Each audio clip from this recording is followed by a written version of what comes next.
Parents एक बात हमेशा याद रखें, बच्चे मुश्किल समय में हमेशा सबसे पहले स्क्रीन के पास नहीं जाते, इंटरनेट के पास नहीं जाते। अगर उन्हें भरोसा हो तो वो सबसे पहले अपने पेरेंट्स के पास आते हैं। लेकिन अगर उन्हें हर बार डांट, डर या सजा मिले तो वे चुप रहना सीख जाते हैं। कल्पना कीजिए एक घर जहां कुछ दिन पहले तक 3 बहनों की हंसी गूंजती थी, एक साथ खाना, एक साथ पढ़ाई, एक साथ सपने। लेकिन आज वहां सिर्फ सन्नाटा है। क्यों? रिपोर्ट्स के अनुसार एक ऑनलाइन गेम से जुड़े दबाव के बाद तीनों बहनों ने अपनी जान दे दी। अगर यह सच है तो सवाल सिर्फ इतना नहीं कि एक गेम कितना खतरनाक था।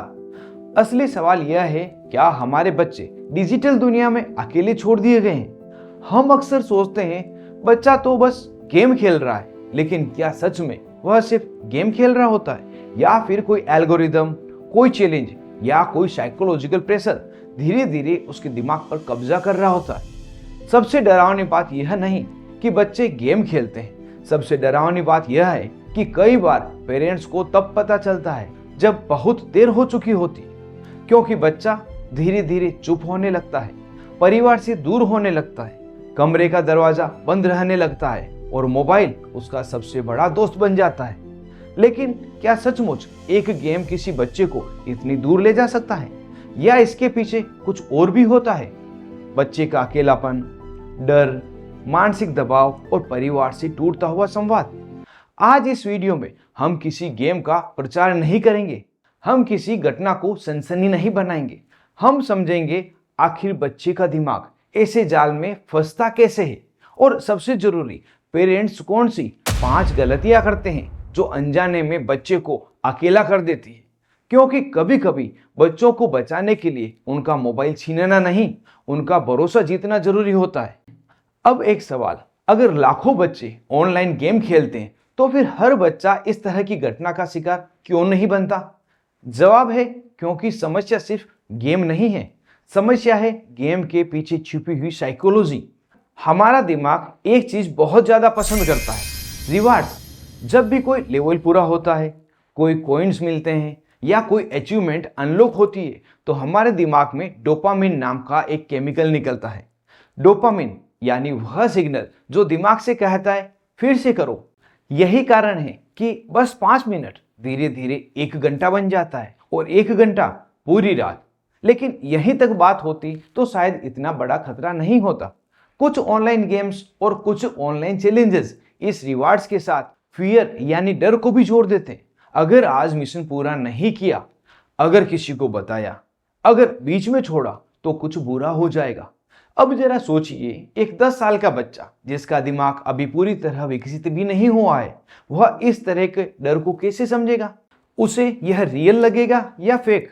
अधिकतर मामलों में रियल, क्योंकि बच्चे का दिमाग बड़ों की तरह रिस्क और रियलिटी का अंतर हमेशा नहीं समझ पाता। धीरे धीरे बच्चा अपने को कमरे में बंद करने लगता है, परिवार से कम बात करता है, बाहर खेलना कम हो जाता है, और उसकी पूरी दुनिया एक छोटी सी स्क्रीन में सिमटने लगती है। अब यहाँ एक बात बिल्कुल साफ समझ लीजिए, हर ऑनलाइन गेम खतरनाक नहीं होता।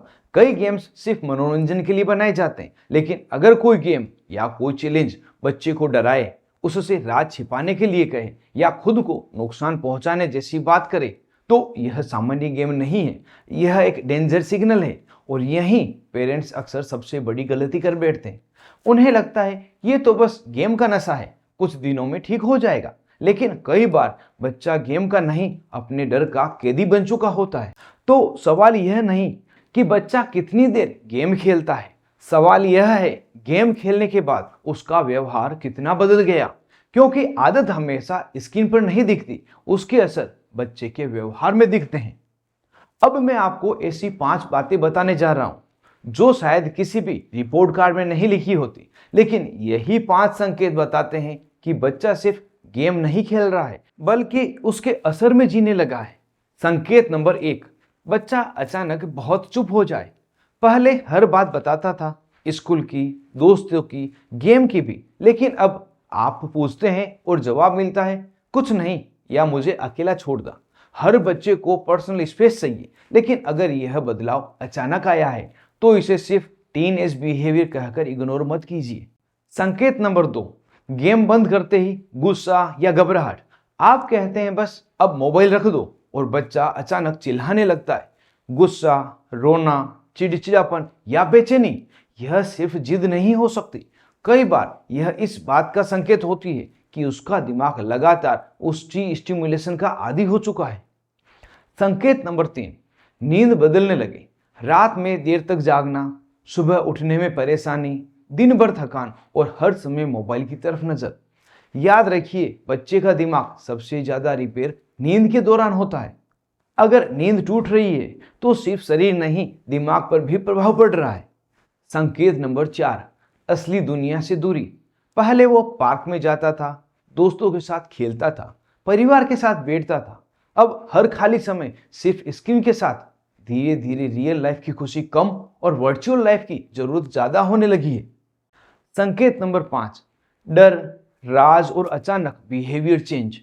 यह सबसे महत्वपूर्ण संकेत है। अगर बच्चा बार बार स्क्रीन छिपाने लगे, किसी गेम के बारे में बात करने से बचे या अचानक डरा हुआ लगे तो सिर्फ फोन चेक मत कीजिए, उसका चेहरा पढ़िए, क्योंकि कई बार बच्चा गलती नहीं छिपा रहा होता है, वह अपना डर छिपा रहा होता है।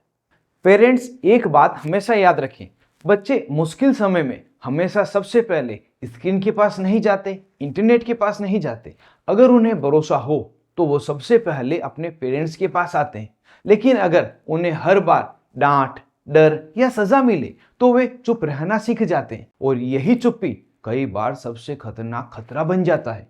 तो सवाल यह है, अगर सिर्फ मोबाइल छीनना समाधान नहीं तो फिर पेरेंट्स करें क्या? कैसे ऐसा माहौल बनाएं जहां बच्चा गेम से ज्यादा अपने माता पिता पर भरोसा करे? अब मैं आपको बताऊंगा 5 ऐसे कदम जो हर पेरेंट्स आज से ही शुरू कर सकता है, और शायद यही 5 कदम किसी बच्चे की जिंदगी भी बचा सकते हैं। अगर आपने इस वीडियो के हर हिस्से को ध्यान से देखा है तो अब आपको समझ में आ गया होगा कि समस्या सिर्फ एक गेम की नहीं, समस्या उस खालीपन की है जहां बच्चा धीरे धीरे अपने परिवार से दूर और स्क्रीन के करीब होता चला जाता है। इसलिए समाधान भी सिर्फ स्क्रीन टाइम कम करना नहीं है, समाधान बच्चे के साथ अपना रिश्ता मजबूत करना है। पहला कदम, बच्चे का जज नहीं, लिसनर बनिए। जब बच्चा कोई गलती बताए तो पहली प्रतिक्रिया डांट नहीं होनी चाहिए, क्योंकि जिस दिन बच्चे को लगेगा कि सच बोलने पर सजा मिलेगी, उस दिन से वह सच बोलना छोड़ देगा। ऐसा माहौल बनाइए जहां बच्चा बिना डरे कह सके, मुझसे गलती हो गई है। दूसरा कदम, टेक्नोलॉजी को दुश्मन मत बनाइए। अगर आप कहेंगे आज से मोबाइल हमेशा के लिए बंद, तो ज्यादातर बच्चे छिप कर इस्तेमाल करना शुरू कर देंगे। बेहतर यह है कि टेक्नोलॉजी के नियम मिलकर बनाएं, जैसे सोने के 1 घंटे पहले कोई स्क्रीन नहीं, खाना खाते समय कोई मोबाइल नहीं और बेडरूम में रात भर फोन नहीं। बच्चे आपकी बात कम और आपकी आदत से ज्यादा सीखते हैं। अगर पेरेंट्स हर समय स्क्रीन पर रहेंगे तो बच्चे बिना कुछ कहे उसी की नकल करेंगे। तीसरा कदम, बच्चे की डिजिटल लाइफ में शामिल हो जाइए। सिर्फ यह मत पूछिए कितनी देर गेम खेला, यह पूछिए आज कौन सा गेम खेला, उसमें अच्छा क्या लगा, कोई परेशान करने वाली बात हुई। याद रखिए, जिस बच्चे को लगता है कि उसके पेरेंट उसकी दुनिया को समझना चाहते हैं, वह अपने डर भी उनसे साझा करता है। चौथा कदम, असली दुनिया को फिर से मजेदार बनाइए। हर खुशी स्क्रीन से नहीं मिलनी चाहिए। कभी साथ में क्रिकेट खेलिए, कभी साइकिल चलाइए, कभी बिना मोबाइल सिर्फ 20 मिनट बच्चे की बात सुनिए। बच्चों को सबसे ज्यादा महंगे खिलौने नहीं, पेरेंट्स का समय याद रहता है। पांचवा कदम, मदद लेने में कभी देर मत कीजिए। अगर आपको लगे कि बच्चा बहुत डरा हुआ है, लगातार उदास रहता है, अपने आप को नुकसान पहुंचाने जैसी बातें करता है, या उसके व्यवहार में अचानक गंभीर बदलाव आ गया है, तो इसे अटेंशन सीकिंग कहकर मत टालिए। ऐसी स्थिति में जितनी जल्दी हो सके किसी मेंटल हेल्थ प्रोफेशनल से संपर्क कीजिए। मदद मांगना कमजोरी नहीं, जिम्मेदारी है। शायद उस घर में भी कभी किसी ने सोचा होगा सब ठीक हो जाएगा, लेकिन हर समस्या समय के साथ ठीक नहीं होती। कुछ समस्याएं समय के साथ और गहरी होती जाती है। इसलिए आज रात जब आपका बच्चा अपने कमरे में जाए तो सिर्फ यह मत पूछिए मोबाइल कितना चलाया, एक बार यह भी पूछिए बेटा आज तुम सच में कैसे हो हो सकता है यही एक सवाल किसी बच्चे की जिंदगी बदल दे। याद रखिए, हम अपने बच्चे को डिजिटल दुनिया से नहीं बचा सकते, लेकिन उन्हें इतना मजबूत जरूर बना सकते हैं कि वे डिजिटल दुनिया में सुरक्षित रह सके। अगर यह वीडियो आपको जरूरी लगा हो तो इसे सिर्फ शेयर मत कीजिए, आज ही अपने परिवार के साथ बैठकर इस पर बात कीजिए, क्योंकि कई बार एक बातचीत एक जिंदगी बचा सकती है। मैं मिलूंगा आपसे अगली वीडियो में, तब तक स्क्रीन को नहीं अपनी जिंदगी को कंट्रोल कीजिए।